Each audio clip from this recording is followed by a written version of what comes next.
أعوذ بالله من الشيطان الرجيم بسم الله الرحمن الرحيم والحمد لله والصلاة والسلام على من لا نبي بعده سيدنا ونبينا وحبيبنا ومولانا محمد صلى الله تعالى عليه وسلم وعلى آله وصحابه ومن اهتدى بهداه إلى يوم الدين فإن أصدق الحديث كتاب الله وخير الهدي هدي محمد صلى الله تعالى عليه وسلم وشر الأمور محدثاتها وكل محدثة بدعة وكل بدعة ضلالة وكل ضلالة في النار ربي اشرح لي صدري ويسر لي أمري واحلل عقدة من لساني يفقهوا قولي ربي لا تؤاخذني مما يقولون واغفر لي ما لا يعلمون واجعل لي خيرا مما يظنون.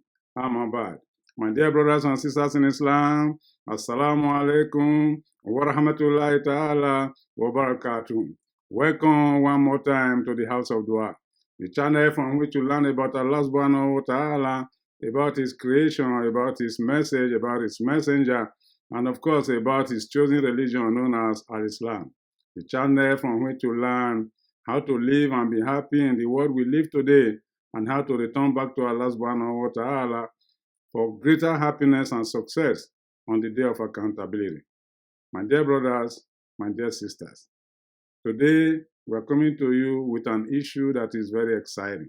One of our illustrious sons and member of the House of Dua asked a very, very exciting question. And that question is, what is Tahajjud? What is Salatul Tahajjud and how is it done? What are the benefits involved? We have given him adequate answers to the best of our knowledge, but we believe that the issue is so central to all of us that we need to present it in this platform. My dear brothers, my dear sisters, what is Tahajjud? Before we answer the question, I need to ask you a question. Do you have special needs for which you need Allah's quick intervention? Do you have special problems for which you need relief? Do you have any other problem that bothers you? Or you don't have any problem as such, but you are seeking a means by which you can get close to Allah subhanahu wa ta'ala? My dear brothers, my dear sisters, one of the tools for doing that is Tahajjud.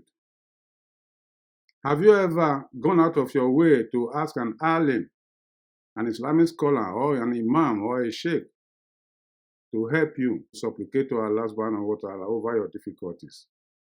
I'm sure many of us do from time to time. That scholar, that alim, 70% of the time is most likely to help you through the process of Tahajjud.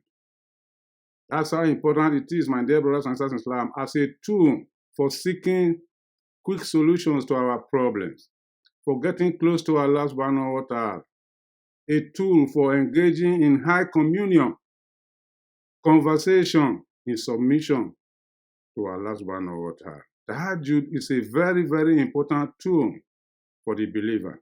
The best way for a believer to get close to Allah subhanahu wa ta'ala and for Allah subhanahu wa ta'ala to be pleased with him or her is to do what Allah subhanahu wa ta'ala has commanded that should be done, and to stay away from what Allah subhanahu wa ta'ala says a believer should stay away from. And in addition to that, to take extra step in reaching out to Allah.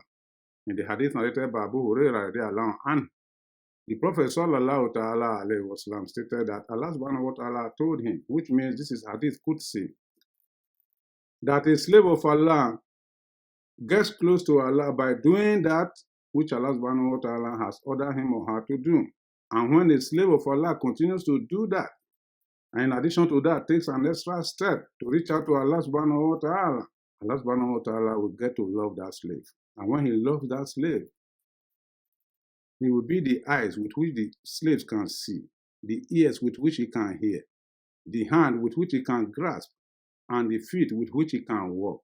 In other words, that slave remains guided from time to time by Allah subhanahu wa ta'ala. And the hadith continues. When that slave asks for something from Allah subhanahu wa ta'ala, Allah does not hesitate to grant.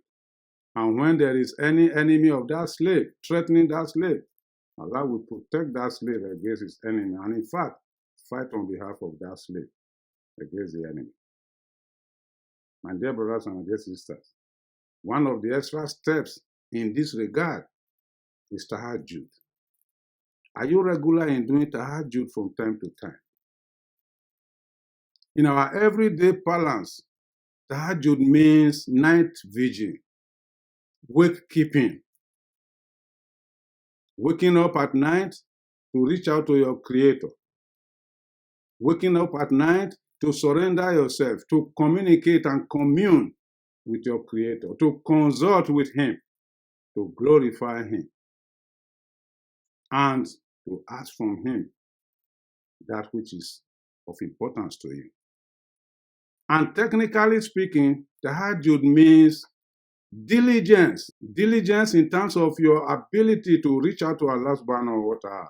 It comes out of an Arabic word, juhud, and juhud comes out of 3 letters, jim, ha, and da, which means to strive and make extra effort, reaching out to Allah subhanahu wa ta'ala in a solemn moment to ask from Him or to seek His forgiveness or to glorify Allah subhanahu wa ta'ala, to surrender to Him.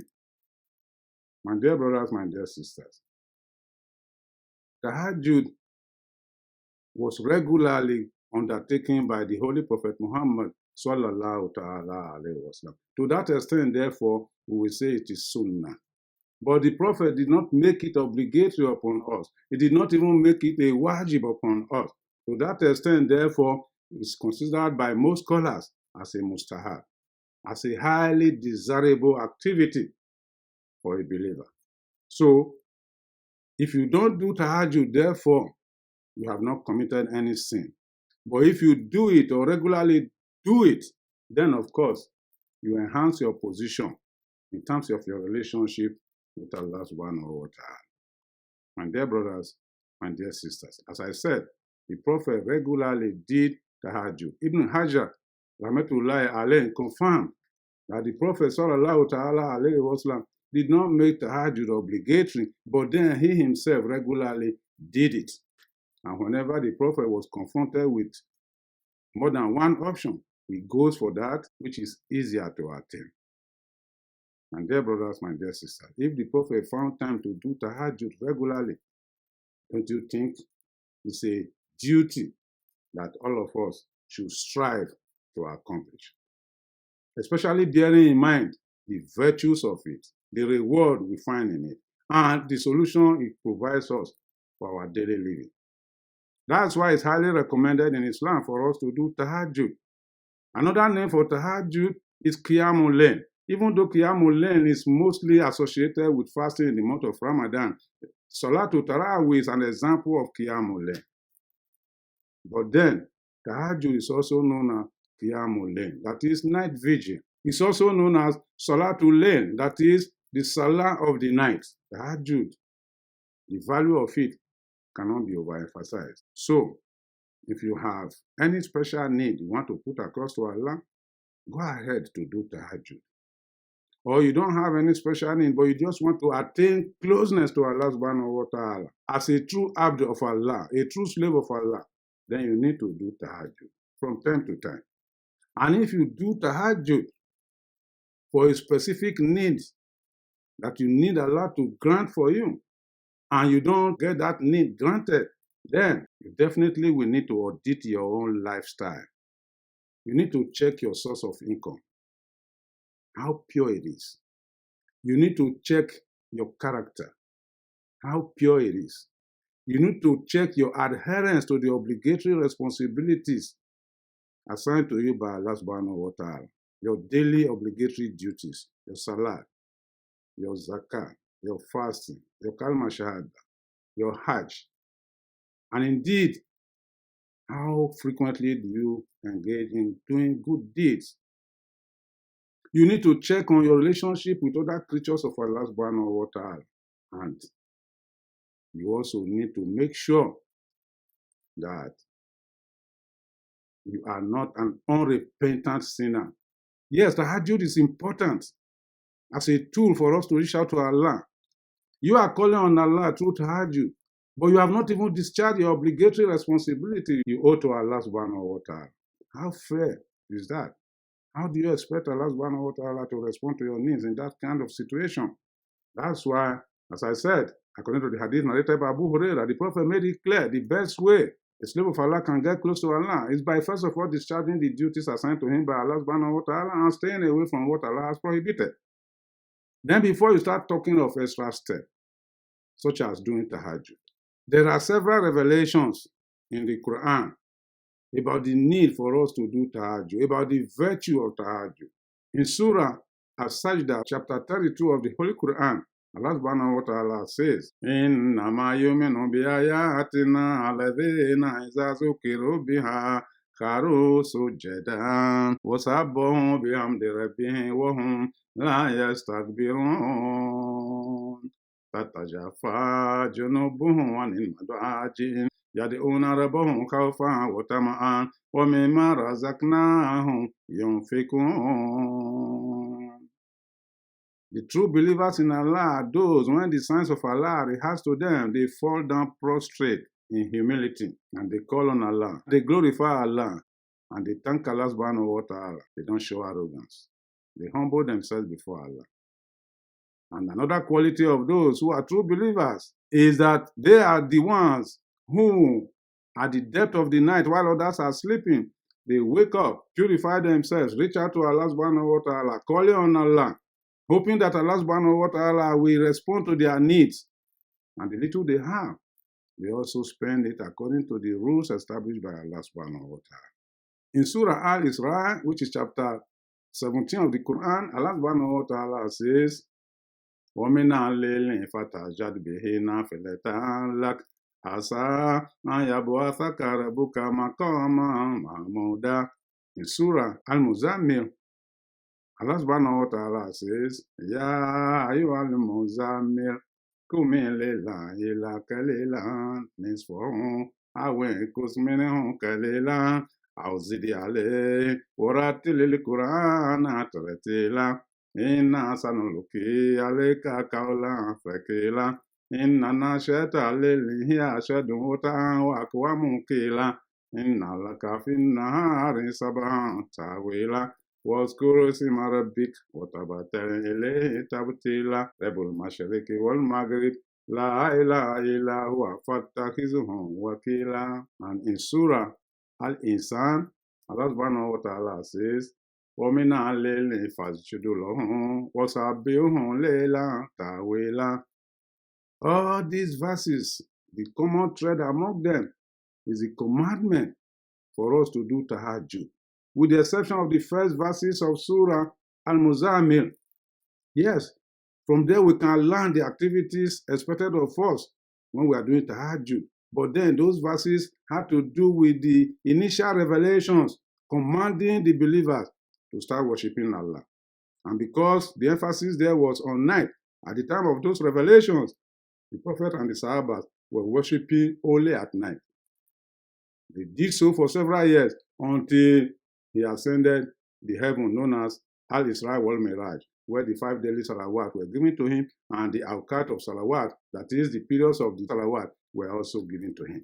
But in these several verses that I have recited, we have learned what we are expected to do when we actually want to keep vigil with Allah in the night. In Surah Muzammil, for example, Allah says, قُمِ اللَّيْلَ إِلَّا قَلِيلًا نِصْفَهُ أَوْ انقُصْ مِنْهُ قَلِيلًا أَوْ زِدْ عَلَيْهِ وَرَتِّلِ الْقُرْآنَ تَرْتِيلًا. Get up in the night, half of it, or less than half, or more than half. And then, when you get up, what should you do?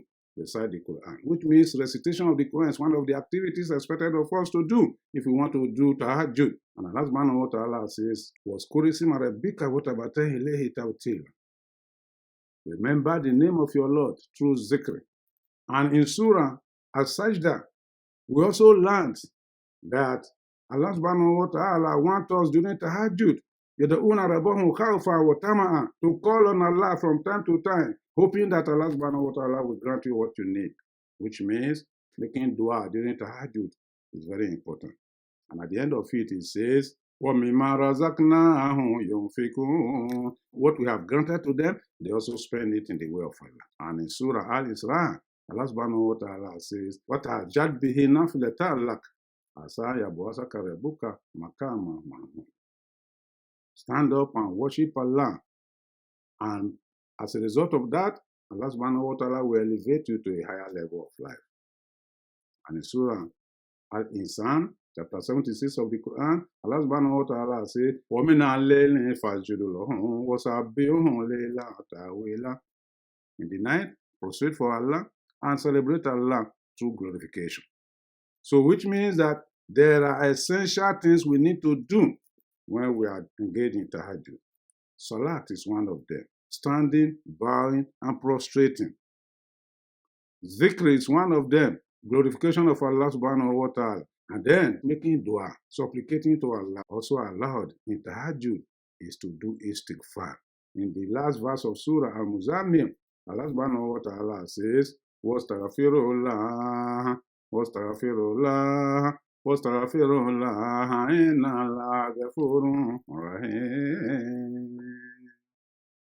Ask Allah for forgiveness. For Allah is all forgiving and all merciful. So you see, these are the elements expected of us when we want to do tahajjud. But most of the time, we focus on the salat alone. Yes, if you do salat, all these other elements are also the essential parts of the salat during tahajjud. But that does not mean that you cannot separate them. You cannot do one or the other if you decide to do tahajjud. A combination of all of them, including doing salat. Inside that salah, you do dhikr, you do recitation of the Quran, you do dua, you do istighfar. They are all part of the tahajjud. But you can decide on what to do when you make that intention to wake up at the depth of the night to do tahajjud. My dear brothers, my dear sisters, how do we do tahajjud, therefore? How can we accomplish it? Tahajjud was regularly done by the Prophet sallallahu ta'ala alayhi wasallam, and he is the best example, therefore, for us on how to do tahajjud. What is the best time, therefore, to do tahajjud? A man known as Masruq ibn Ajda said he asked Aisha radiallahu anha, at what time of the night did the Prophet wake up to do tahajjud? And Aisha said, as soon as the Prophet heard the cock crow, the Prophet will wake up and prepare to do tahajjud. That's an indication for you to know exactly when to start your tahajjud. But according to the hadith narrated by Abu Hurairah, the Prophet sallallahu ta'ala alayhi wasallam was quoted as saying that the best time to do tahajjud is the last third of the night. When is the last third of the night? Take, for example, if nightfall begins in your area at 6 o'clock, or daybreak begins in your area at 6 a.m., which means from 6 to 6, that will be the night in your area, divided by 3, which means 6 to 10, the first part of the night. 10 to 2 is the second part of the night, and 2 to 6 is the third part of the night. So that last third part of the night is the best time for doing tahajjud. That time is preferred because, according to another hadith narrated by Abu Hurairah, the Prophet was quoted as saying that Allah subhanahu wa ta'ala descends from Sabah Sama, the seventh heaven, to the lowest heaven here, known as Sama Dunya, every night, asking 3 questions. Who is my believer slave that is calling on me that I should respond to? And who is my believer slave that needs something that I should grant? And who is my slave that needs forgiveness that I should forgive? These are the 3 questions that Allah subhanahu wa ta'ala. When you wake up, therefore, it's time for you to tell Allah, here I am. I need this from you at this crucial moment, while other people are sleeping. Those who forsake their beds while others are sleeping, calling on Allah, in fear, in humility, as well as in hope that Allah will grant what they need. Those are the ones who are true believers. In the hadith narrated by Amr ibn Absa, the Prophet said, the best time for a slave of Allah to be close to Allah is during the last third of the night. For that is one of the chosen moments that a dua of a slave of Allah is answered. My dear brothers, my dear sisters, Because of the uniqueness of this period, that's why it is encouraged that we do tahajjud, mostly at that time of the night. But that does not mean that that is the only specific time tahajjud can be done. Tahajjud can be done immediately after Isha, from that time till the onset of Salatul Fajr. As soon as the Prophet completed Salatul Isha at that time, he would go to bed and give instruction for him to be woken up to do tahajjud later in the night. Then when it's time for him to wake up, he praises Allah. Inna fi khalqi samawati wal ardi waqtilafi al-layli wan nahar ayatin li ulil albab. He recites that ayah and some other verses of the Quran and praise Allah and thank Allah for giving him his life back after he has been put to death through sleep. Allahumma rabba Jibril wa Mikail wa Israfil wa Azra'il fatira samawati wal ard alim al-ghaibi wa shahada anta tahkumu baina ibadika fima kanu fihi yakhtalifun. Allahumma asbahana wa asbaha al-mulku lillahi rabbil alamin ma asbaha bina min ni'matin aw bi ahadin min khalqik faminka wadaka la sharika lak wa lakal hamdu wa lakal shukru wa anta ala kulli shay'in qadir. Then he will purify himself to do tahajjud. He will take time to do his ablution sincerely and make sure everything was done to perfection. And he will then rise to do tahajjud. But then, every action is judged by the intention behind it. Therefore, it's important for us to make intention at the commencement of our Salatul Tahajjud. And when the Prophet was about to do Salatul Tahajjud, he will make intention. Before the Prophet began recitation of Surah Al-Fatiha, there are several da'wat or du'as that he used to make in order to prepare himself for reaching out to Allah subhanahu wa ta'ala. Let me just give you a loose example. You want to make love with your wife at night. Wouldn't you like to engage in romantic play to prepare yourself for the right moment?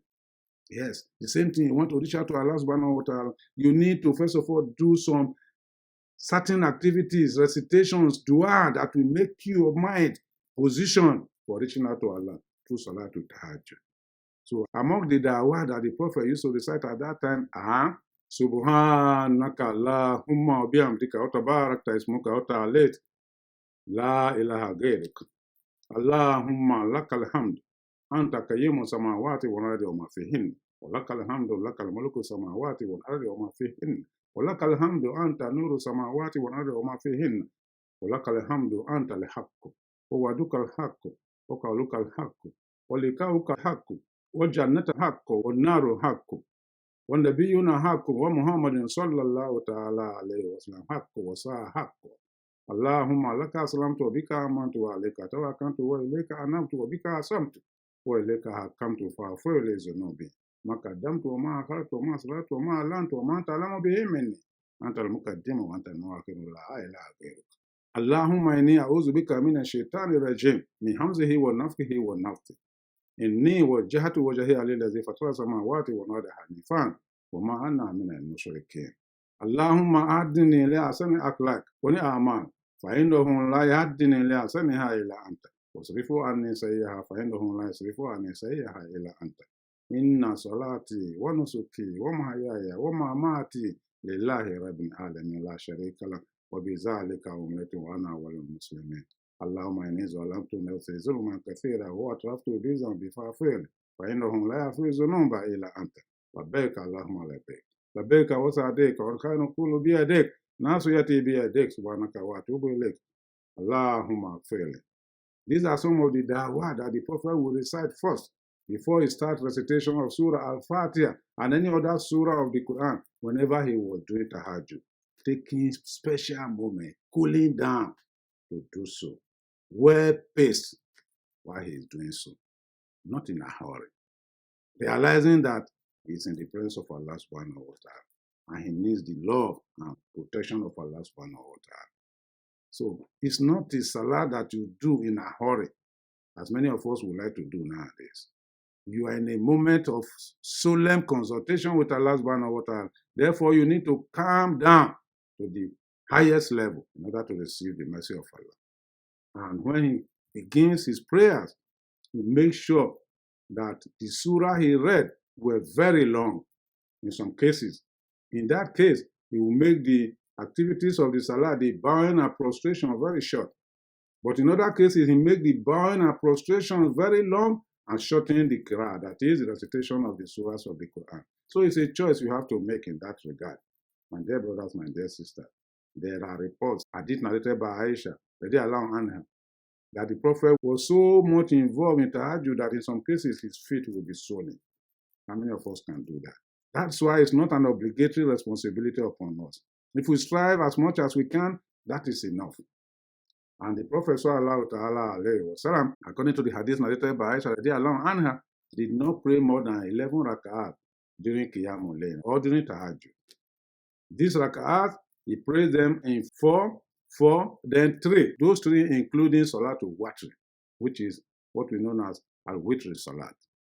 Or he may pray them 2 by 2 by 2 by 2, make 10, and then do the last rak'ah as Salatul Watr. And the Prophet ﷺ also made it clear in the hadith that if the time is against you, that you cannot do 2 rak'ahs or more, then just do only 1 rak'ah. That will represent your Salatul Watr, and that is sufficient as a compensation for your Salatul Tahajjud.